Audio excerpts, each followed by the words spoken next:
Good afternoon, ladies and gentlemen, and welcome to the end session of the Diplomatic Seminar of Portugal. Please take a seat, since we have our honorable guest here already with us. Thank you so much. Thank you all for being here today at this session. And I welcome the Minister of Foreign Affairs of Singapore and the Minister of Foreign Affairs of Portugal for the closing session of the seminar. Thank you.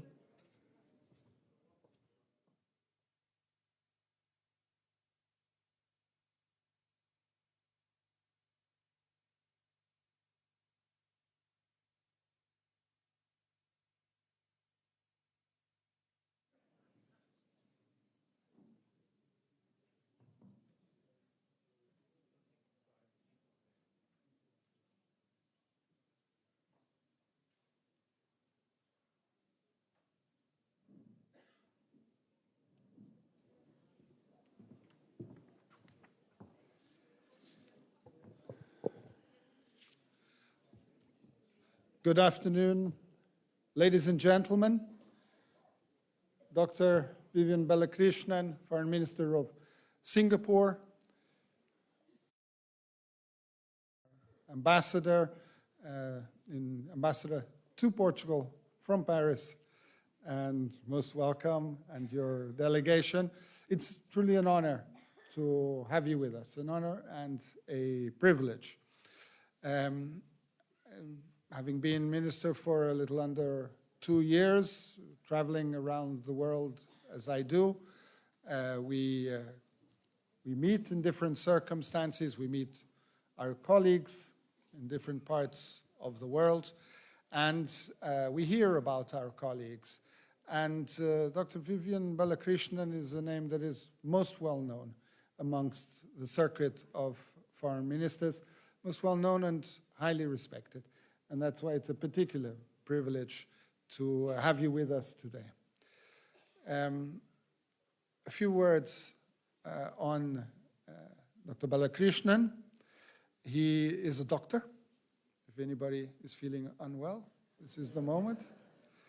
He is a doctor, and apart from that, has held various positions in healthcare, before transitioning to politics in 2001, and after then he has held several ministerial roles, including Minister for Youth and Sports, Minister for Environment and Water Resources, and Minister of Foreign Affairs since 2015. And I have had the privilege of meeting with Dr. Balakrishnan in various circumstances here in Portugal, in 2022, when you came for the UN Oceans Conference, and for a bilateral visit as well. And of course, in the circuit in New York, and most recently in the Cook Islands, in the Pacific, the Cook Islands, for those who don't know, as diplomats here, I'm sure you all know, it is about 4 hours from Auckland.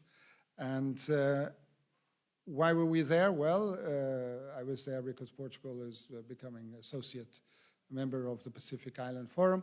Dr. Balakrishnan was there because he gets invited to lots of places where people want to hear him speak, like today in Lisbon. Since then, that was in November, since then he was in Brazil for the Mercosul summit, and Singapore is not a member of Mercosul, but it is a country with whom Mercosul has established an agreement, and again, they wanted to hear from Dr. Balakrishnan his views on relations between ASEAN and Mercosul.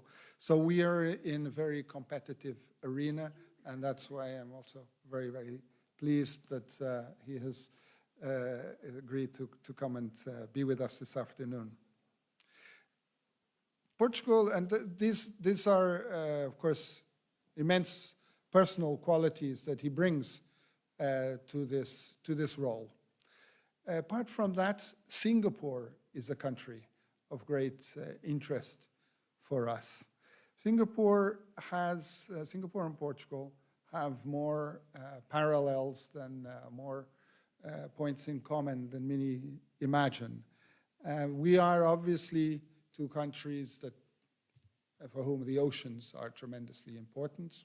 We are maritime nations. Our history, our genesis is related to the relationship with the ocean. We also are countries that have learned over the years, sometimes in a more difficult way and sometimes more easily, learned to deal with big neighbors. And the environment in which we move, in some respects, has some interesting points in common. We're very like-minded with respect to our attachment to rules-based system. We've spoken a bit about this during these 2 days of the seminar and the threats to rules-based international order. We're countries that are extremely committed to a well-functioning multilateral system because this is also essential for our own well-being in the international arena. We're both countries that, apart from being relatively small, Singapore even smaller than Portugal with respect to population, about half the population, and much less in terms of the size. But apart from our relative size in the concert of nations, we are countries that have an outsized influence, countries that have a worldwide relevance. We punch above our weight in the international order.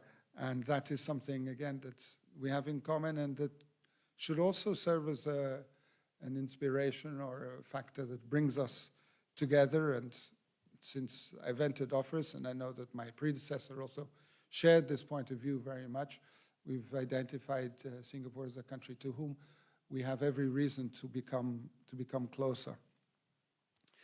In 2024, Portugal will be participant in the G20 process. It's a very intense process, about 150 meetings, about 20 ministerials, 25 working groups, and we are extremely interested in working closely together, not only with the G20 nations, but with a small group who participate regularly. In Singapore, although not a large country, is a country that has, for the last 10 years, been permanently invited to participate in the G20 process, so another factor that brings us together.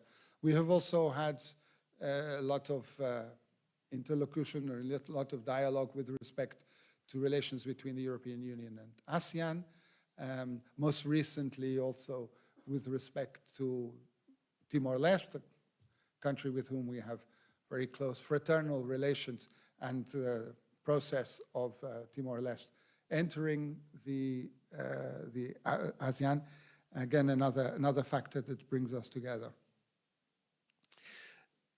We are sharing a world that is very, very rapidly transforming, and both of our countries and economies are adapting very fast to these transitions.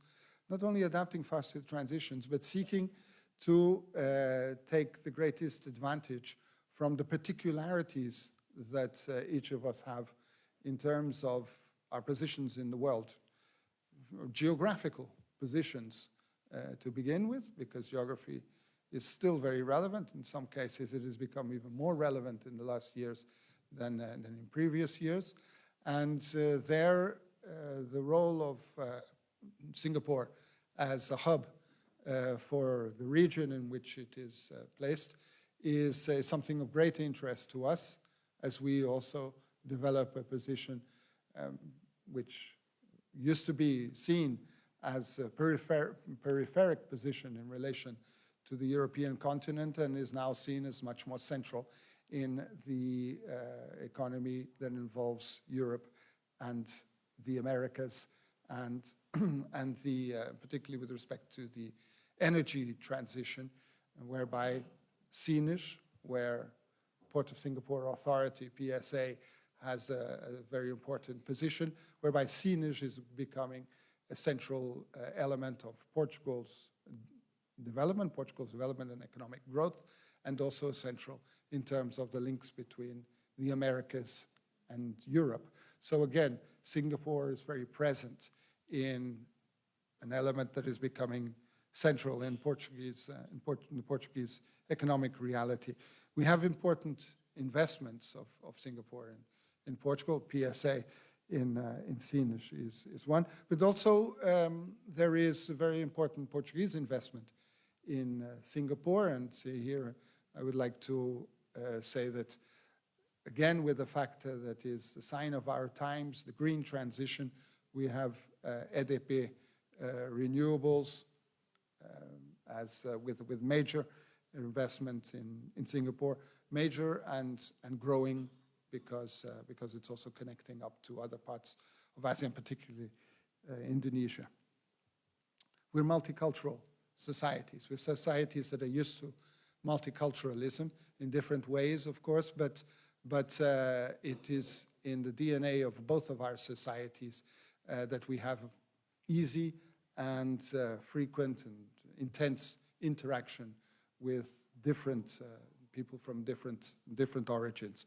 Again, a factor that I think is an important trump card in today's world. And for us, where we are different, of course, is that we live in Europe and you live in Asia. And for us, it is extremely interesting to be able to get a sense from you of what the world looks like from Asia. We have all these similarities, all these factors that bring us together, and to be able to get from you, with again all these similarities that we have, a sense of what Europe looks like from Asia, what the world looks like from Asia, what Asia looks like from Asia, from the central part of Asia where you live, is extremely valuable for our diplomatic community. So thank you very much, Vivian, for being with us, and the floor is yours.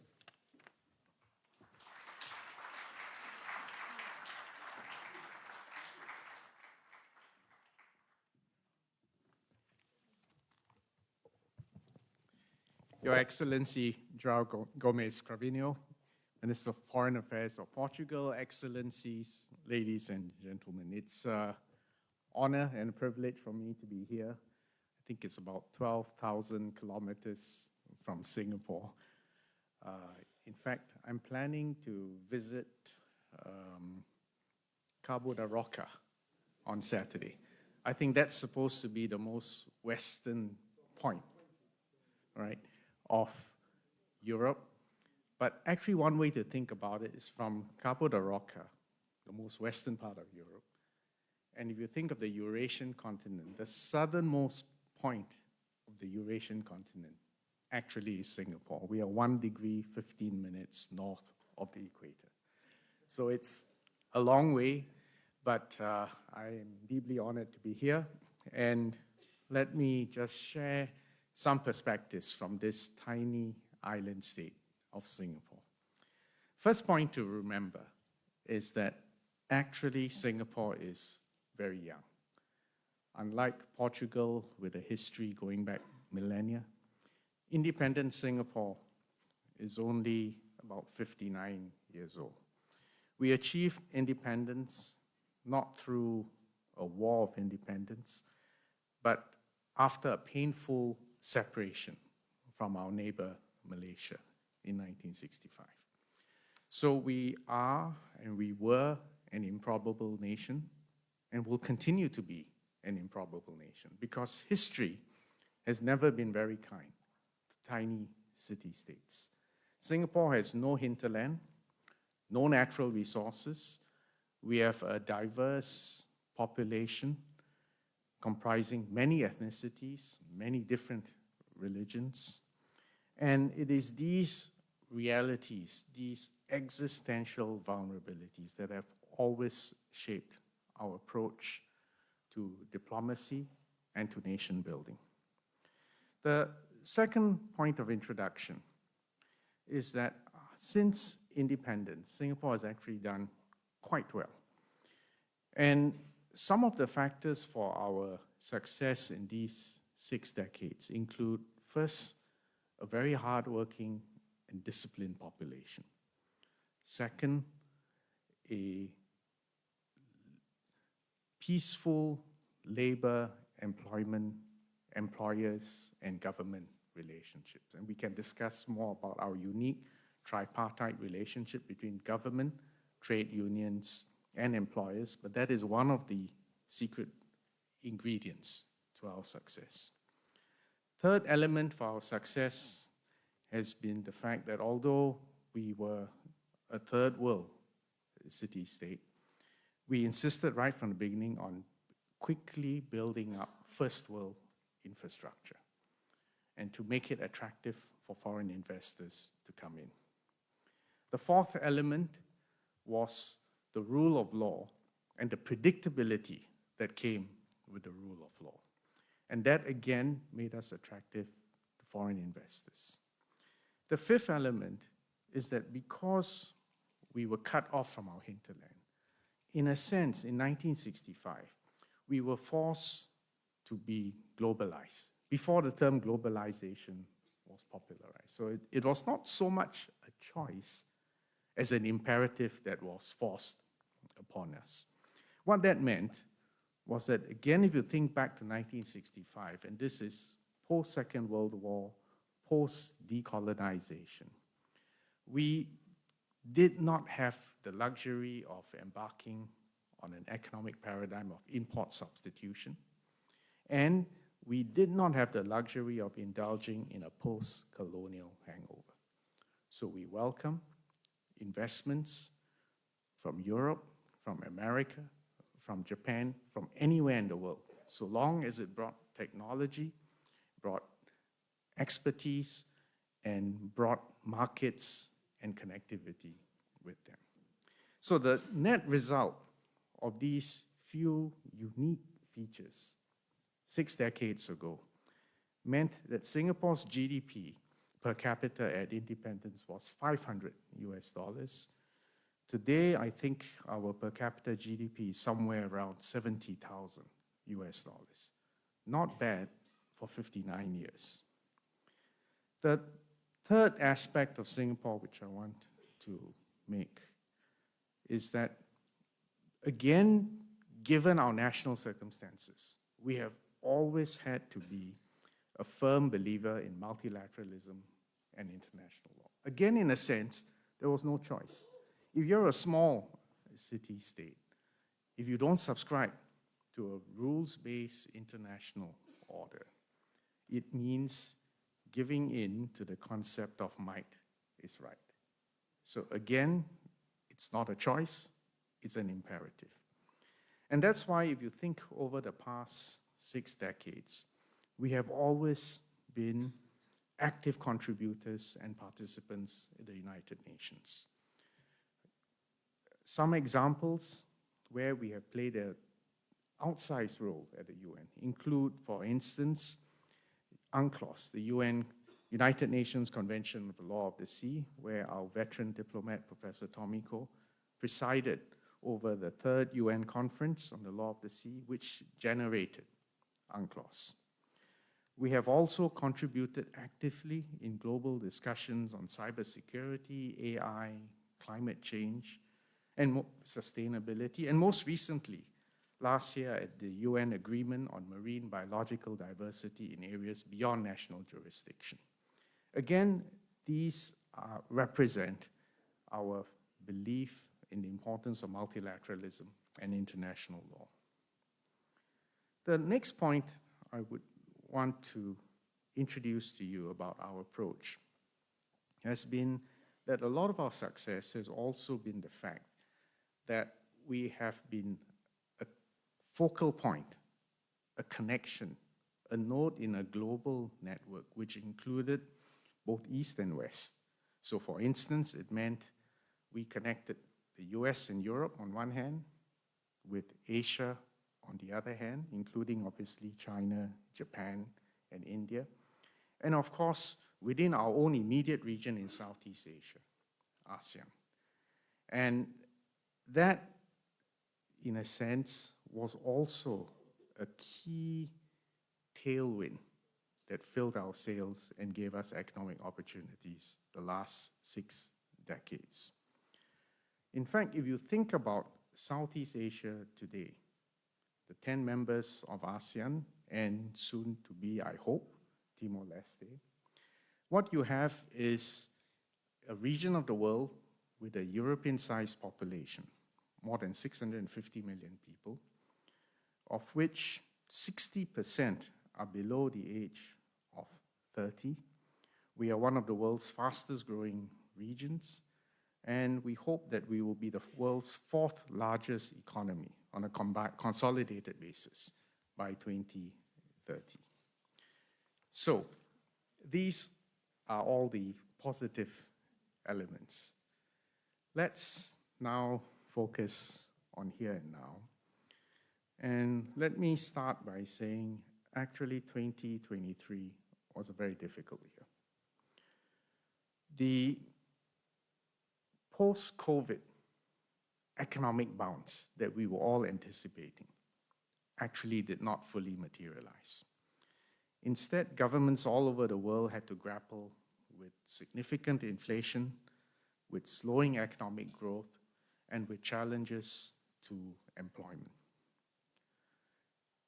Concurrently, the peace and security which we had taken for granted over many decades was actually under severe stress.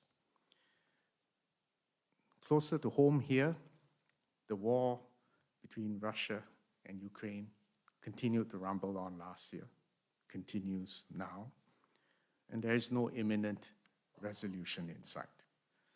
As far as Singapore is concerned, we believe that the Russian invasion of Ukraine was a direct and flagrant contravention of the UN Charter and a threat to peace and security for all countries, especially small countries with big neighbors.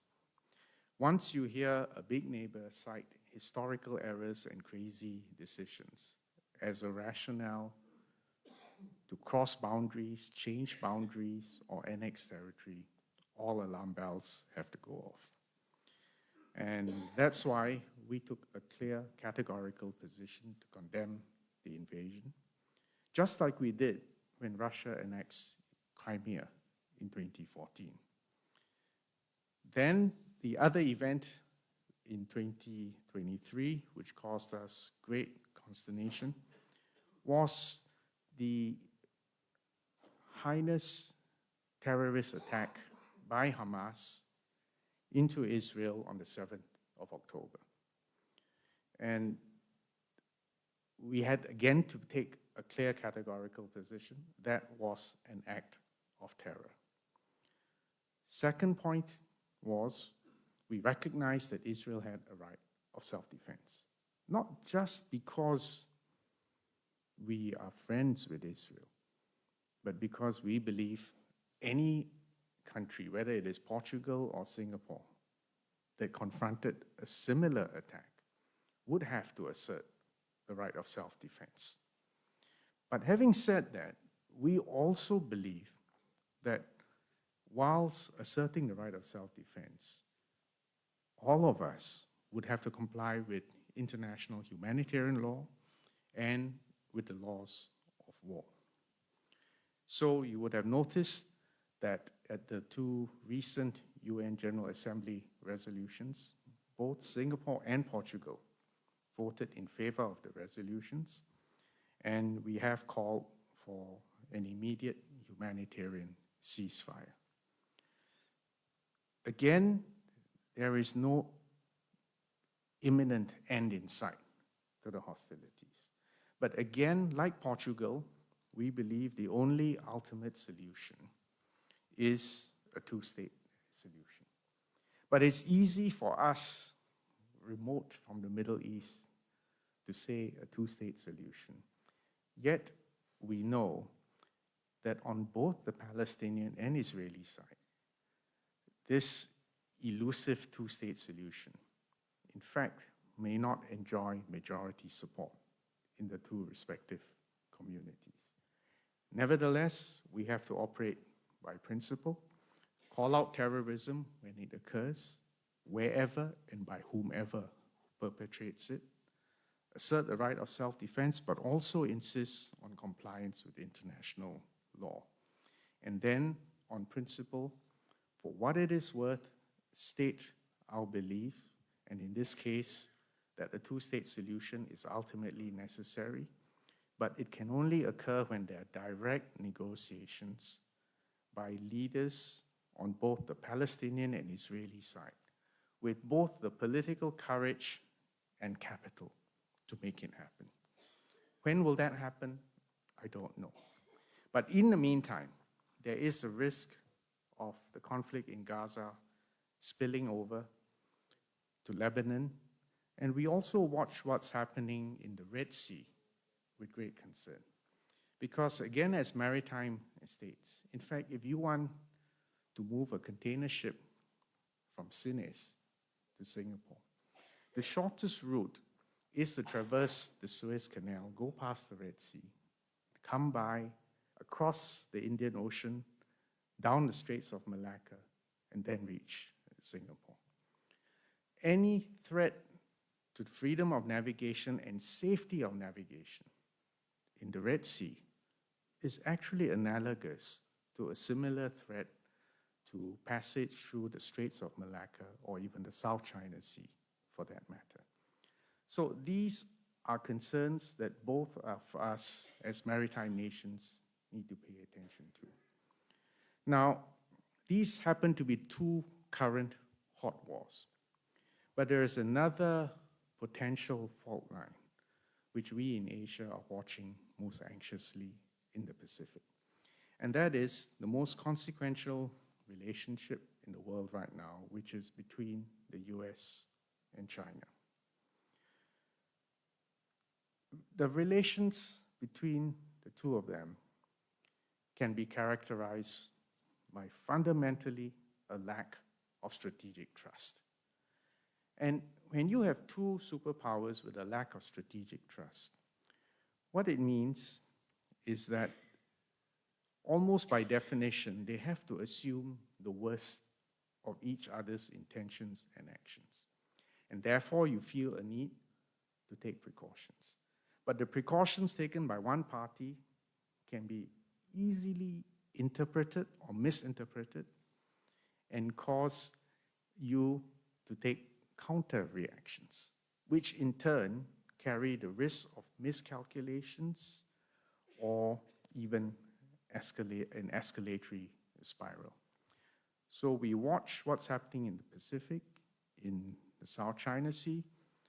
Later this month, there are elections in Taiwan, which will have an impact on relations. And closer to home, even the maritime collisions between Coast Guard vessels of China and the Philippines. All these are reminders that the world is not at peace and that the dangers of miscalculation and escalatory spirals are very real. So the point is, this is not a happy and settled world. This is not necessarily a world which is optimal for small city-states or indeed even for small, open, and maritime nations like Portugal. Let me try to spell out how Singapore conducts foreign policy in such a world. I've given you our existential conditions. I've also said how we see both the hot wars and the tensions across the world. But let me now just share with you an approach from a tiny city-state. So our approach to foreign policy can be described in 5 points. First, we believe that if Singapore was not successful economically, if we were not united politically as a people, despite our diversity, we would be irrelevant to the world. There is no unique, special function that a small city-state performs that cannot be substituted or replaced. So we always remind our people, we need to be successful. We need to be united. Without domestic success, there is no foreign policy to pursue or to protect. Second point in our foreign policy is that we adopt the position that we cannot be bought or bullied. We will not be a vassal state, nor will we be a cat's paw or stalking horse or an agent for another superpower. That also means we spend a significant amount of our GDP. I won't go into details here, but I dare say we spend more on a larger proportion of our GDP on defense than Portugal does. Because we know that if in any eventuality, nobody else will shed blood for our national survival. The third element is to make common cause with as many countries as possible. And in this case, I obviously include Portugal. But let me give you some examples in the last few years, especially in the economic arena, where we have made common cause.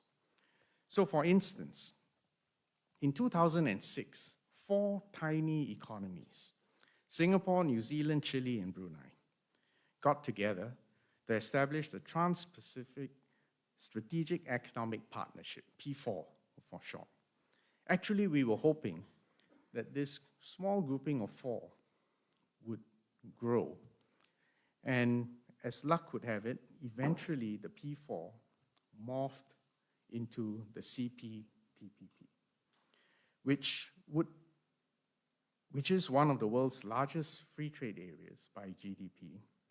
Obviously, after we got to the church and were about to consummate it, the United States pulled out.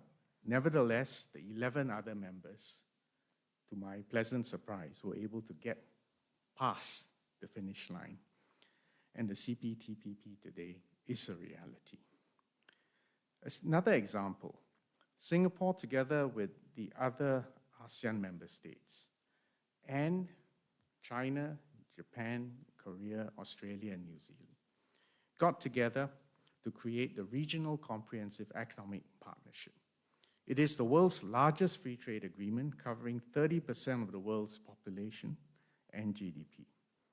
And you must understand from Singapore's perspective, the reason why we are obsessed with free trade agreements is because our trading volume is more than 3 times our GDP. So this is not just a diplomatic talking point. This is lifeblood for a place like Singapore. The other free trade agreement I want to highlight to you is the EU-Singapore Free Trade Agreement, which in fact was the first free trade agreement between the EU and an ASEAN member state. And we believe the EU-Singapore FTA serves as a strategic pathfinder for an eventual ASEAN-EU free trade agreement, which will further enhance economic ties between both our regions. More recently, in January 2022, Singapore signed a free trade agreement with the Pacific Alliance, that is Mexico, Colombia, Peru, Chile. And just last month, I signed another free trade agreement with Mercosur, Brazil, Argentina, Paraguay, and Uruguay. If you think about it, our ability to make common cause and sign free trade agreements in a time in which, in fact, the political zeitgeist is against free trade and economic integration. Actually, it's all the more remarkable. And in fact, if you think about the changes in governments that have occurred in all these countries that we've signed free trade agreements with in the last couple of years, it is all the more remarkable. I would like to believe that they have all signed on with Singapore because they view us as credible, competent, honest, and fair partners. So that's the third element of our way we approach foreign policy. Make common cause, be friends with as many partners as possible. The fourth dimension is that we have to always uphold international law and multilateralism. I've mentioned already our participation at the UN and a variety of UN conventions. On the point of international law, it means that whenever we have any differences, of course we try to negotiate in good faith and being fair. But if we really can't, then go for international arbitration or adjudication, or even to the ICJ. At least there are peaceful means of resolving differences.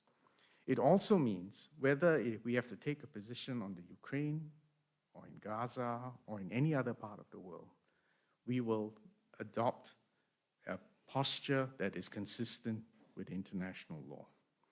And the fifth aspect of Singapore foreign policy, you may notice, is that because we are so small and open, we have to be consistent. You know, if you're a superpower, superpowers have the luxury of not being consistent, if you think about it. But if you are small like us, what I say in Lisbon has to be exactly the same as what I say in Beijing or in Washington or in any other country. Singapore's foreign policy, in fact, is consistent to the point of almost being absolutely predictable. Basically, you know the way we think, you know the way we assess developments around the world, and therefore the positions that we can take. But the other reason for being consistent is that it also makes us reliable and trustworthy partners. And that also dovetails into my earlier point about making common cause and being friends with as many people as possible. Let me now just turn quickly to the bilateral account. João just mentioned just now that in fact we see the world through very similar lenses. And in fact, I can't think of any major or minor differences between Portugal and Singapore. But on the economic side, I'm glad to say that that's an account which is growing. If you look at what we're doing in SINES, in which we have been there for 2 decades.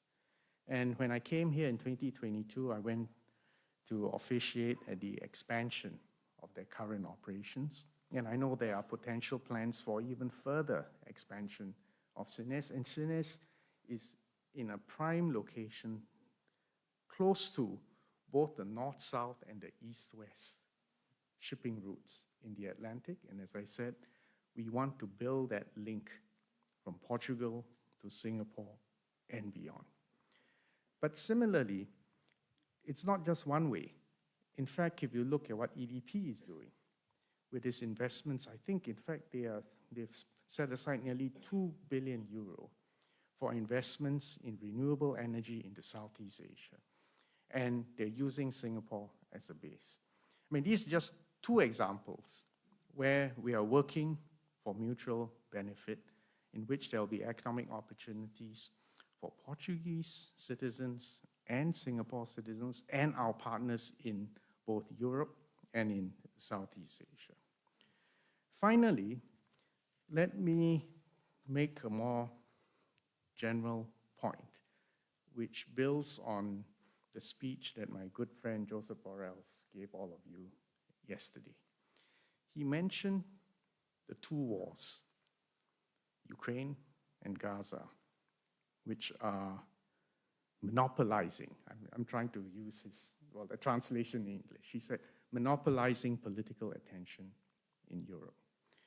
I wanted to offer you an opportunity to zoom out the lens, both in time and space. So, if you think about Europe and why Europe matters, the Age of Enlightenment occurred in Europe in the 17th and 18th century. And the Age of Enlightenment was critical for mankind because it marked a transition.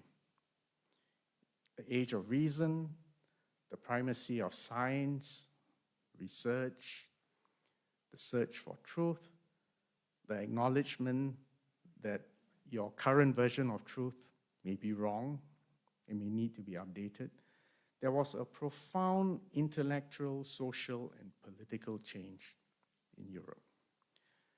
Then this was followed by the Industrial Revolution, which is basically 18th and 19th century. And again, the point is that this occurred in Europe. The steam engine in the UK, and then the rest, steel, electricity, and so on across Europe. It's the reason why I'm speaking English today. It's everything to do with the Industrial Revolution. And the Industrial Revolution not only enriched Europe, but it also gave Europe disproportionate military power. If you think about why the Portuguese were in Asia 500 years ago, again, it's got to do with technology. You may not have invented the Latin sail, but you certainly used it.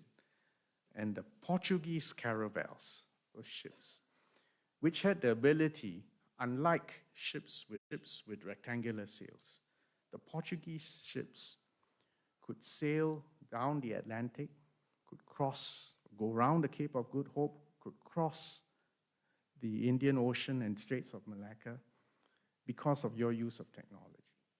And 500 years ago, one Portuguese galleon would outgun any of the indigenous tribes on the coastlines whom you were visiting. So the point I'm making is that actually the last 500 years, because of the Industrial Revolution, which Asia, in particular, both China and India and Southeast Asia missed. You had the age of colonization, global supply chains, which Portugal had a very critical role to play in. Then, in the 20th century, perhaps as a reaction to the excesses of capitalism, Karl Marx and communism came about. But by 1989, it was clear that as an economic recipe, communism was bankrupt. So the Berlin Wall came down, breakup of the Soviet Union. And if you come to Southeast Asia, where we still have communist regimes, or even in China for that matter, economically, it's most uncommunist. Although politically, they will still say there is a communist party and they've got to run their systems accordingly. But again, my point is that Europe mattered because of the Age of Enlightenment, the Industrial Revolution, and the establishment of global supply chains. But if you accept this thesis that it is about technology and transforming the fruits of technology into economic fruits, and from there, the early adopters, just like Portugal was an early adopter of technology, has disproportionate economic and even military power, then you need to think about what is happening today. And the point I want to leave you with is that we are at an inflection point of technology today. In particular, in artificial intelligence, quantum computing, synthetic biology, and renewable energy. Whichever region or whichever country masters these new technological breakthroughs will have disproportionate economic and strategic power. And therefore, even as we contemplate a world which is riven by wars and even fratricide between brothers, the children of Abraham, it's worth reflecting that terrorism and wars on their own are painful, bloody, and almost always unproductive. But the key question for humanity remains, and in this sense, I'm just quoting what my founding Prime Minister, Mr. Lee Kuan Yew, told us once. He said, the key question is, do you have a superior way of organizing your society? Do you have a new technology which is going to transform your economy and the trajectory of your country? So even as we think about the events today, let's zoom our lenses out, again in time and space, and decide whether we are at another inflection point or turning point of the global economy. My point is, I think there is, and it is for small countries and large countries to understand where the real winds and tides of history are building. And just like the Portuguese caravels and the Latin sails, we've got to catch the wind and seize the opportunities and to explore the world which is emerging before us. So thank you very much for your attention. I look forward to the questions after this.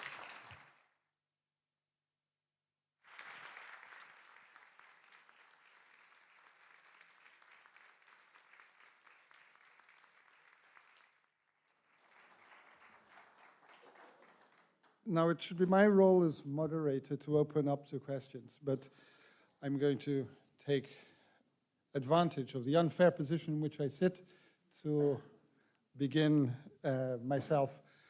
And one first very brief comment to say that this afternoon we had lunch with the Prime Minister, and the Prime Minister in his speech to the diplomats used exactly the same sentence that you used. He was speaking about Portugal, you were speaking about Singapore, saying that because of our characteristics, because of the way that we are, because of our position in the world, we are known, understood as reliable and trustworthy partners. So I just wanted to underline the coincidence, which is one, I think, full of meaning, and one that's also relevant for the relationship between our two countries. I wanted to ask you, pick up a couple of the points that you made so brilliantly, to ask about the following. There was a book written 10 years ago, or 7 or 8 years ago, by the Harvard scholar Graham Allison on the Thucydides trap, name of the book, in which he picks up on a problem identified by the historian Thucydides, of the relationship between Greece and Sparta, between Athens and Sparta, in which the war starts because each one is suspicious of the growth of the others. And you used similar way of explaining the relationship between US and China. And Graham Allison's book is a pessimistic one because his storyline once really talks about the inevitability of war between US and China. And so the first aspect of the question I would like to make is, do you have the same sense of inevitability? The second point that relates to this is that you said about Singapore, and it's also very much the way that we see Portugal, as a country that is a rules taker. We have to function according to the rules that exist, and in that sense, we're extremely keen that the rules should be fair, abstract, applicable to all. We both believe in rules-based orders, but ultimately we're not going to be creating the rules-based orders. We're not going to be making those rules-based orders. However, it seems to me that countries like ours can have a role in promoting a rules-based order. So although we cannot have the same kind of weight in determining the nature of the international system as US or China do, we can play a role there. And the there is a link between two questions that I made, in the sense that, are we in a situation in which there is a negative spiral developing that can take us close to war? And if so, what is the role of countries such as Portugal and Singapore in avoiding this dynamic?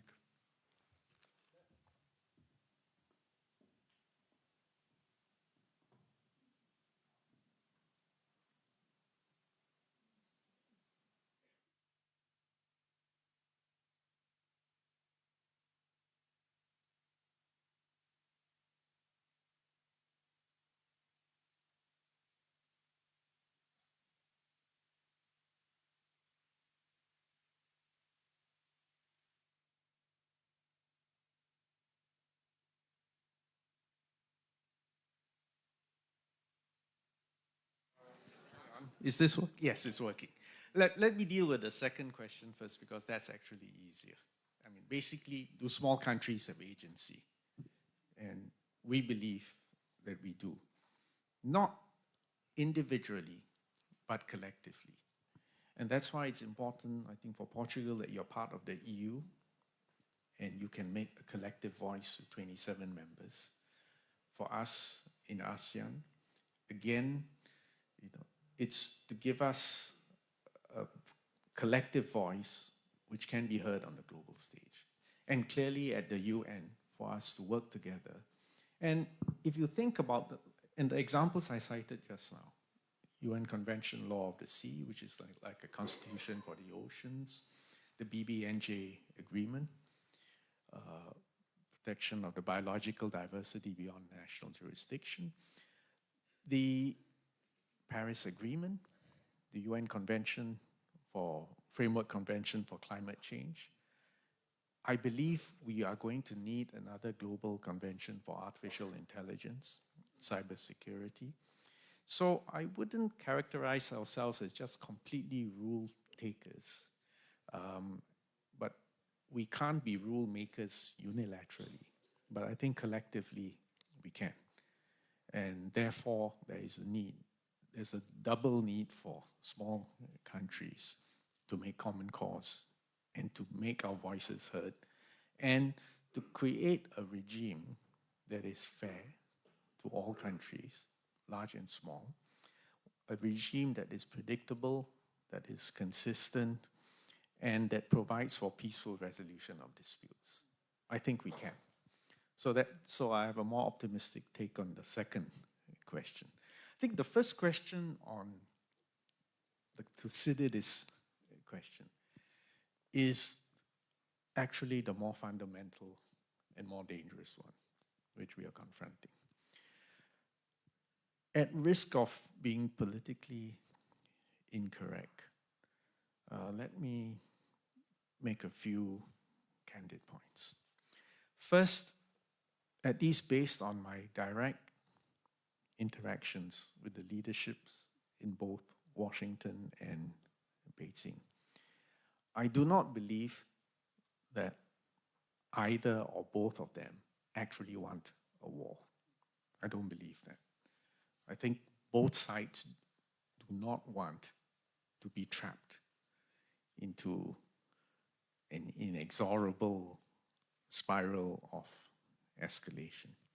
But having said that, I mentioned earlier just now the lack of strategic trust. And the lack of strategic trust means you have to assume the worst just in case.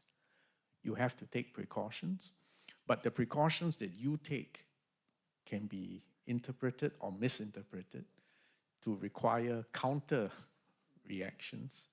And that's how you can have the risk of accidents or just simply miscalculations.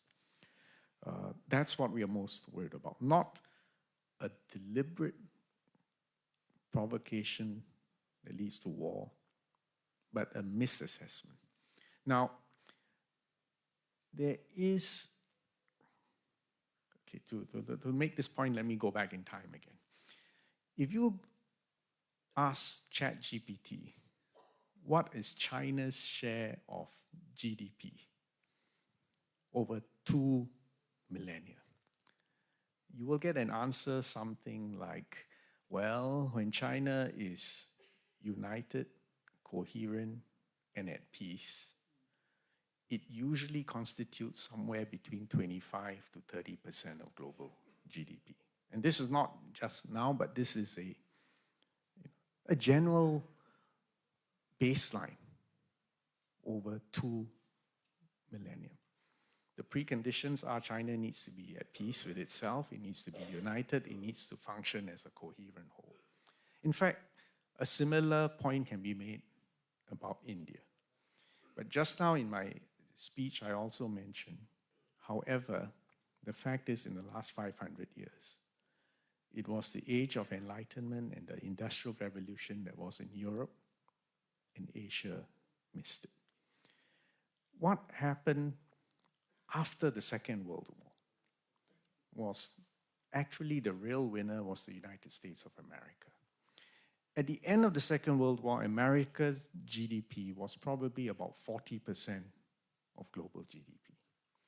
Now, America was a most unusual winner because it was also a beneficent, generous victor. In fact, through the Marshall Plan, it rebuilt Europe and in particular Germany. It also played a very major role in the resurrection of Japan post the Second World War, which is actually quite historically unique. Now, America also instituted the Bretton Woods organizations, the WTO, the IMF, the World Bank, and even hosted the United Nations.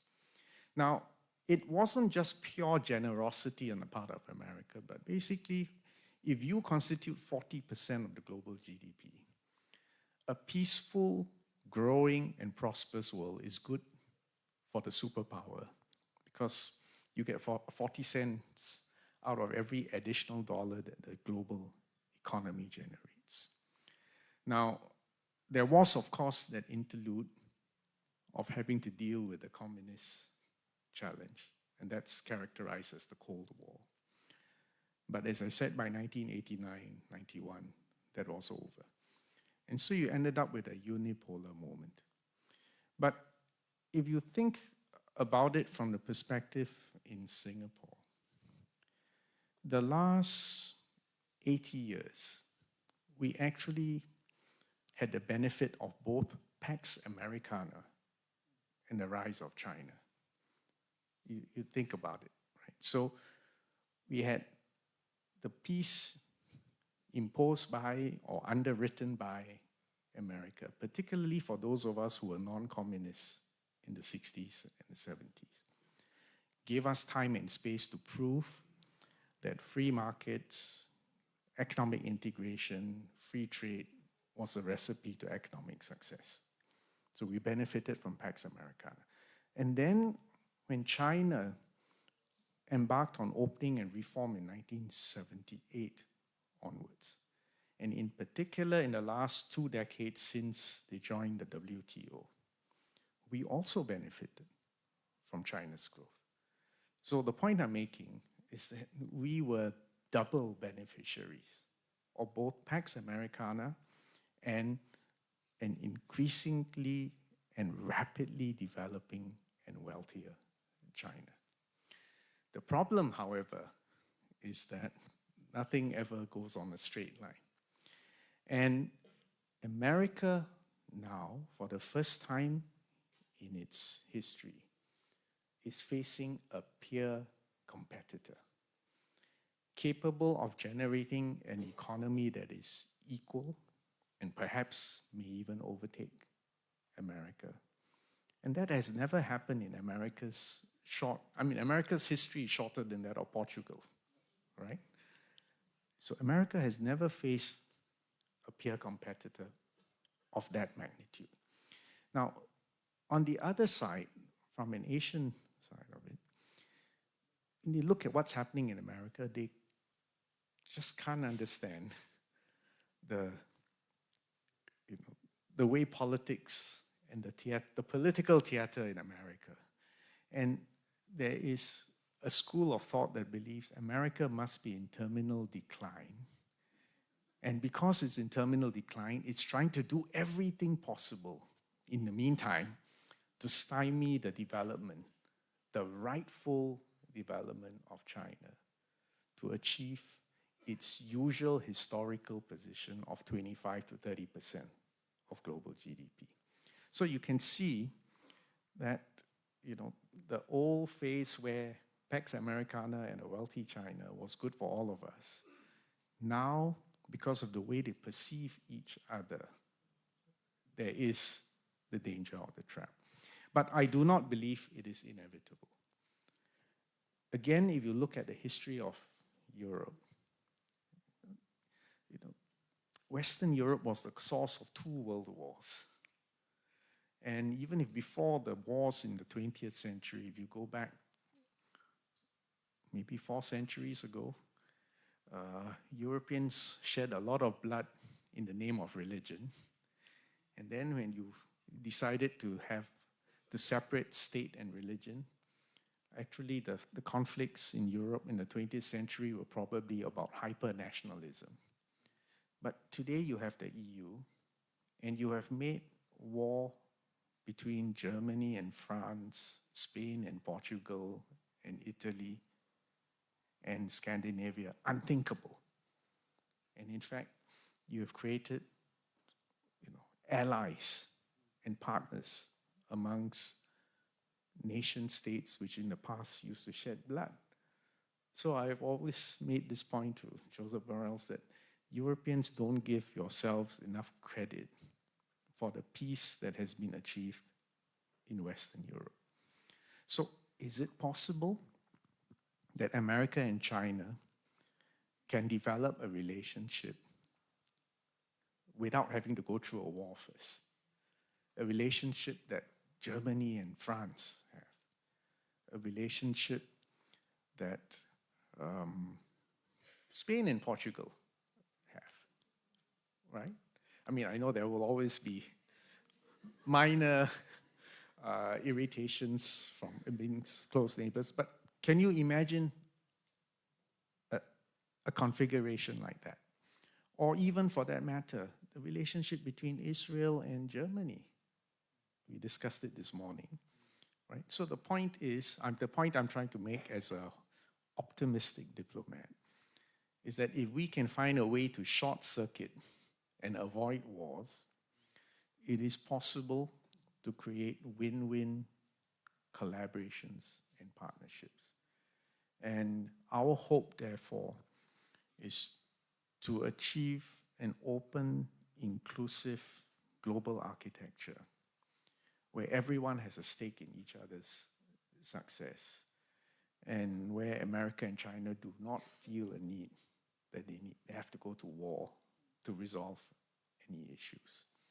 And one final point I will make about the American and Chinese relationship is that it is very different from the relationship between America and Europe on one hand versus the Soviet Union on the other hand during the Cold War. Because in fact, both America and China are operating within the same operating system. The same, the last 45 years, America and China have worked off the same technology stack, have competed in the same global economy. Research and technological progress, because it has been shared in the same academic circuits. It is the reason why in the last 40 years, the world generally has progressed so quickly, generally had peace, and actually was a key reason why, in fact, inflation and interest rates were low for the last 2 decades. So it is a very different situation from the Cold War, where America had to contain the Soviet Union and wait for the inevitable contradictions to occur and for the Soviet Union to split up. This is not the situation with China. So I'm making the argument that war is not inevitable, And if cool heads prevail, and if there is sufficiently confident leadership and cohesive domestic politics in both America, Europe, China, and hopefully even Russia, it is possible to find peace and prosperity. I think as diplomats here, we all have to be optimistic. Otherwise, we can't do our jobs. Questions? Everybody is completely satisfied. Morella Wajman is our ambassador in East Timor, Timor-Leste. Oh, okay, good. Good afternoon. Thank you. Let me start by for the long journey you have taken to be with us today. Well, if We you do come back from appreciate it. Timor-Leste, it's even longer journey. It's true, right. Well, I know that my question is out of the line of thought of your presentation, but still, coming from Timor-Leste, I think I have to take this opportunity to make this question. Timor-Leste, the main challenge today is the accession to the ASEAN. And we would like to have your thoughts about the perspectives of the accession of Timor-Leste and also the way you can inspire Timor-Leste to be a successful and comfortable nation and economy. Thank you very much. Well, I think Portugal has a special role in Timor-Leste, and not just because they chose to use Portuguese as their working language, but for historical reasons and other both strategic and economic reasons. I think Portugal has a special role, so I'm glad that you are in Timor-Leste. Second point I want to make is that we do look forward to Timor-Leste being able to join ASEAN as an equal and strong partner standing on her own 2 feet. And in that respect, Singapore remains fully committed to working and uplifting the capacity of Timor-Leste. I'll give you an example. To join ASEAN, there's a couple, 67 core agreements which they need to sign on to. And if you've been in Timor-Leste, it is a big challenge to be able to sign off on those agreements and fulfill them. And those are the core agreements and responsibilities that Timor-Leste will take. So we have a special program to help build up capacity in Timor-Leste and the bureaucrats. And it is one area where we hope to work with Portugal, because you have a linguistic advantage over us, because we don't have enough Portuguese speakers in Singapore. But to the extent that, for instance, we can run joint programs to build up capacity within Timor-Leste, this is an area where we want to work with Portugal. I would make the other point. One difference between Timor-Leste and Singapore is that Singapore has no natural resources. Timor-Leste does have natural resources. But again, you're there, so you know as well as I do, they do have a challenge. There is likely to be a gap occurring within the next few years when the old oil fields run out. And there may or may not be a delay in the new oil fields coming online. And I think we will have to help them get through this. The next few years are going to be critical. I've also quite honestly told, we are good friends with the leaders, the pioneer leaders, Nana Gusmao, Jose Ramos Horta. And, it is almost the last chance for these founding leaders of Timor-Leste to set aside politics, get the right policies in place, and get the economic growth and the jobs that Timor-Leste fully deserves. So, I hope we can both agree, let's commit to helping our brothers and sisters in Timor-Leste to stand on their own 2 feet and to join ASEAN as full contributing members. Again, I believe it can be done. And you have if I can be impolite, you have a responsibility to help.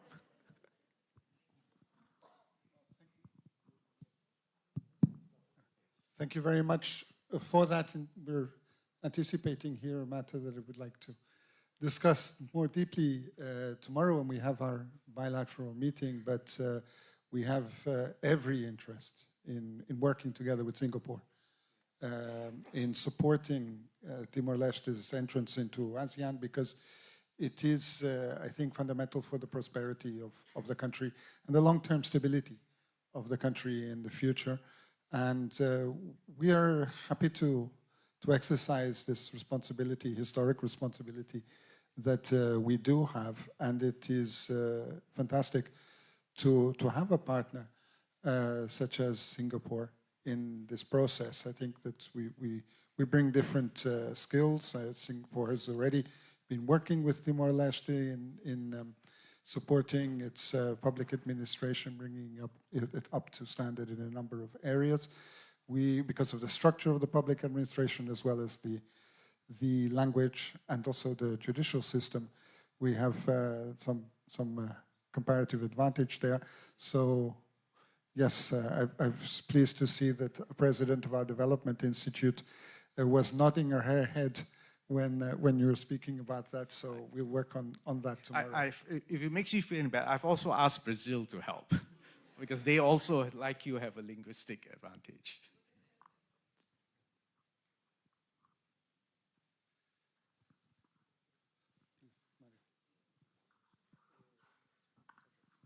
Yes, Minister, my big pleasure to welcome you in my hometown in Lisbon. Great to have you here. I've got a question which is the following.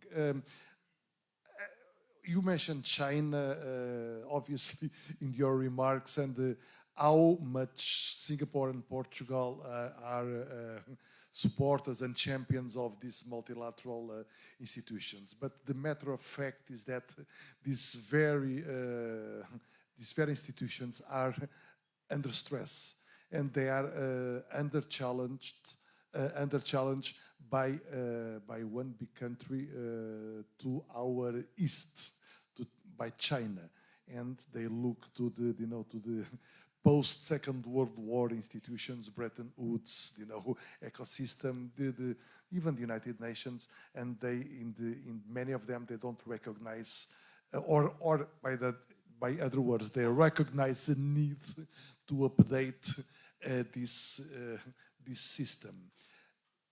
What will be really the best way to move forward, to kind of ring fence this multilateral system as it is now, or to take this leap of faith and to go for the restructuring of these entities? Well, again, the politically incorrect answer is that the world has changed since 1945. So whether you talk about the structure of the Security Council, by the way, we are going to vote for Portugal for your seat on the Security Council. Right? But I mean, I just give that as an example, right? The P5, the vetoes, potential expansion of the Security Council. And similarly, the IMF, the World Bank, the voting shares also will have to be updated to reflect today's realities and not just a static position of 1945. Now, if the multilateral organizations of 1945 or post-1945 are not updated to reflect today's realities, what that must mean inevitably is that alternative institutions and processes will develop. I think that would not necessarily be a healthy development. And Singapore's own belief, it is better to have reform consultatively and, in a consensual basis, so that it accommodates today's reality and gives everybody a stake in the future governance of the world. If you think about the challenges that we face, climate change, pandemics, the fair and productive utilization of the new technologies in AI, quantum, synthetic biology, and renewable energy. These are all areas that call for a multilateral approach. And if we insist or we are stuck in 1945, I think it won't work. That's when you will lead to a real bifurcation, a real fracture. And the challenge with a fracture of the global system is that it must mean higher inflation, slower progress, and a more disruptive, volatile world, where some countries will be tempted to take hostages. I don't mean physical hostages and human beings, but you take an issue hostage, or you just play the role of a spoiler. I think that's not healthy. I mean, the other example is even in the case of Europe. I mean, I know there's a war in Ukraine and we're not going to solve it here, but I can't help thinking one fundamental issue in Europe is you have to decide whether Russia is part of Europe or not. You know, during the Cold War, you had the Iron Curtain. And when the Soviet Union collapsed, and you had increasing numbers of Eastern European countries joining NATO and joining EU. But you see, if you are still stuck in the strategic question of where is that dividing line, you actually haven't solved the real strategic question of Europe. If you can imagine a future where somehow Russia is an equal and contributing member of the European community in the fullest sense of the word, you can get a new paradigm for peace and prosperity. So, whether it is in Europe or whether it is at the global stage, I think we must always have the possibility and keep open the opportunity for reform. Without reform and without recognizing current realities, you are just dooming ourselves to fighting yesterday's battles. And my point is that it is unnecessary. But easier said than done. Well, thank you very much for that. I'm getting signals that it is time. We're in fact a little over time for our next engagement, which is to pay our respects to the President, the Speaker of Parliament. And so we must go for that. But this has been a very, very brilliant speech and session with you, for which I would like to thank you deeply. I just wanted to leave our diplomats with a couple of points or a request for them to think about aspects that you've mentioned, but were not further developed and would be subject, I think, for a good few days of conversation, which is the impact of the enormous technological transformations of which we are seeing only the tip of the iceberg. The transformations that are coming about as a result of artificial intelligence, as a result of the synthetic biology, as a result of quantum computing, and the way that this impacts upon geopolitics. This is something that I think that as a diplomatic community worldwide, we are only beginning to grapple with. Our scientists are working on these, but again, the scientists don't have the political world vision to see how the impact that this can have. And today, in 2024, we are probably just a few years away from a deeply transformed world as a result of technological change. And I thank you very much for making those references. And we would like to leave that thought with our diplomatic community so that they can be reflecting upon it from their different posts around the world.